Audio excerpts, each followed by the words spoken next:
जज्बा देख रहे हैं कि इतनी धूप इतनी गर्मी में आप लोग खड़े हैं। आप लोग का तहे दिल से हम शुक्रगुजार हैं, आपका बहुत बहुत शुक्रिया अदा करते हैं।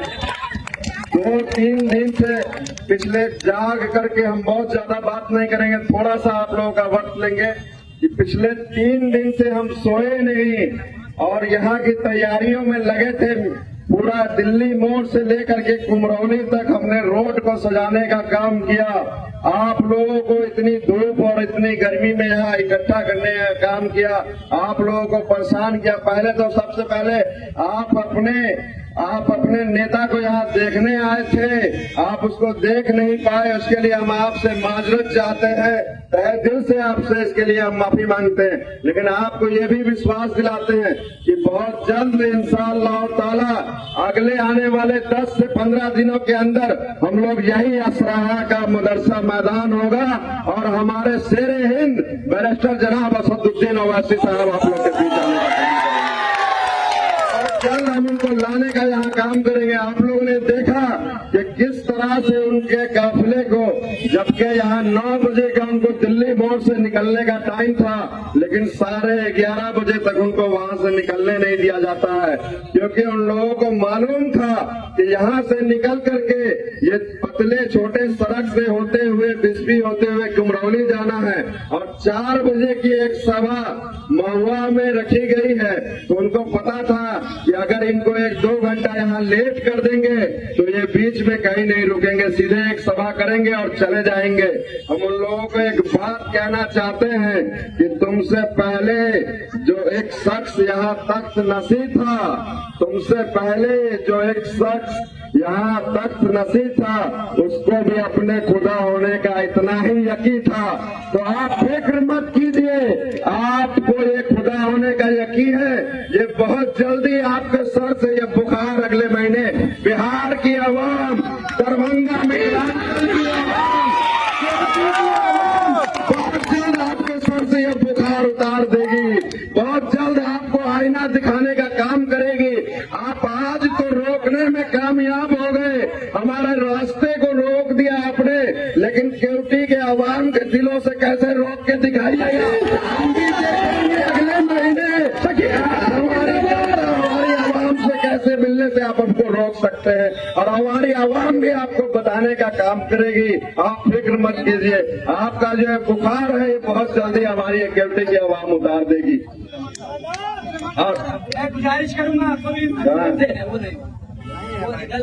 कौन बोल रहे हैं, चले गए हैं आप लोग, ऐसे बेवजह का बात मत कीजिए।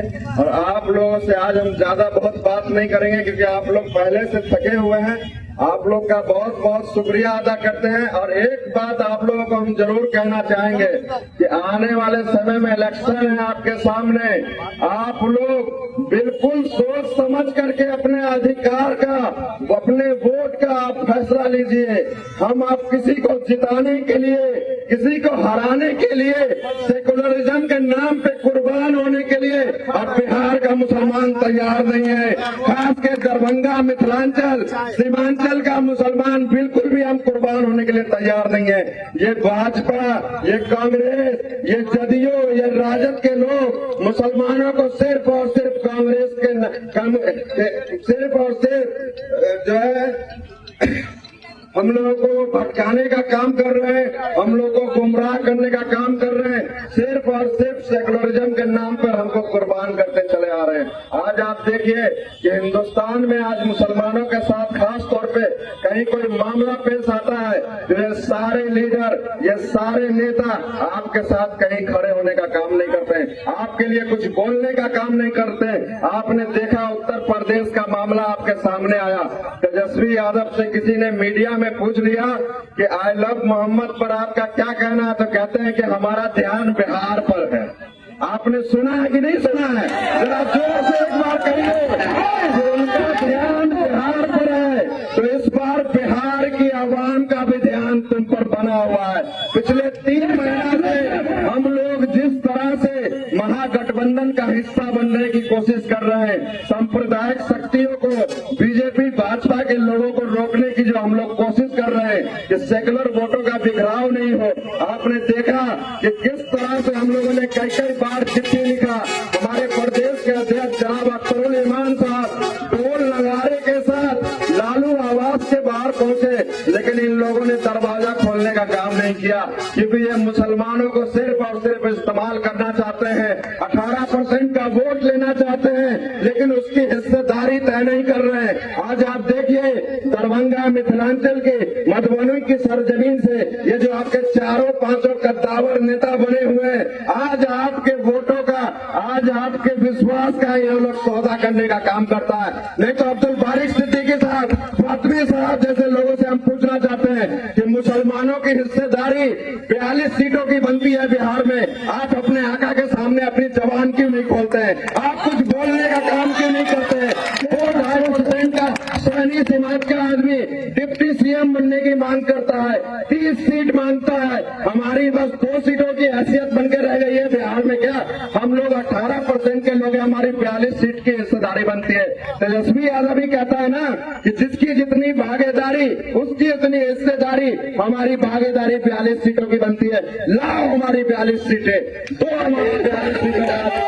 ये लोग चोर बेईमान लोग हैं, ये लोग परिवारवाद के नाम पे सिर्फ सत्ता चलाना चाहते हैं, ये लोग सत्ता की मलाई खाना चाहते हैं, लेकिन बिहार की आवाम और मुसलमानों को उसका हक और इंसाफ देना नहीं चाहते हैं। आपने देखा पिछले दिनों किस तरह से सिंहवाड़ा में एक पत्रकार को किसी मंत्री ने एक थप्पड़ क्या मार दिया, उसकी गूंज पटना तक पहुंच गई। सारे भाजपा और कांग्रेस के नेता, सारे राजद और कांग्रेस के नेता सिंहवाड़ा थाना में बैठ के एफआईआर लिखाने का काम कर रहे थे। लेकिन वही 2 महीना पहले आपने सुना होगा मीडिया में कि जाले के टुकड़ा में एक तरन्नुम परवीन 15 साल की बच्ची को मार के तालाब में फेंक दिया। उस दिन ये तेजस्वी यादव कहाँ था? आपका सीए एनआरसी का मामला था, उस दिन इसकी रैली कहाँ थी? आपके वोटर अधिकार के यात्रा वोट कट जाने के डर से ये लोग रोड पर घूम रहा है, लेकिन मुसलमानों को उस पर जगह नहीं है। लेकिन आपके पिछले दिनों जब वक्फ बोर्ड का मामला सामने आया, उस दिन ये रैली क्यों नहीं निकली? उत्तर प्रदेश में आजम खान साहब जेल में बंद थे 2 सालों से, तो उस दिन अखिलेश यादव की उत्तर प्रदेश में रैली क्यों नहीं निकलती है? अब आप लोग इस बात को समझिए, नहीं तो बहुत देर हो जाएगी।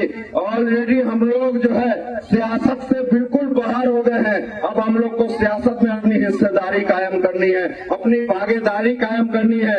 हुकूमत में हमको भी हमारा हिस्सा चाहिए। हम सिर्फ क्या वोट देने वाले बनकर रह जाएं? आप लोग बोलिए एक बार, हम लोग क्या वोट देने वाले बनकर के रह जाएं?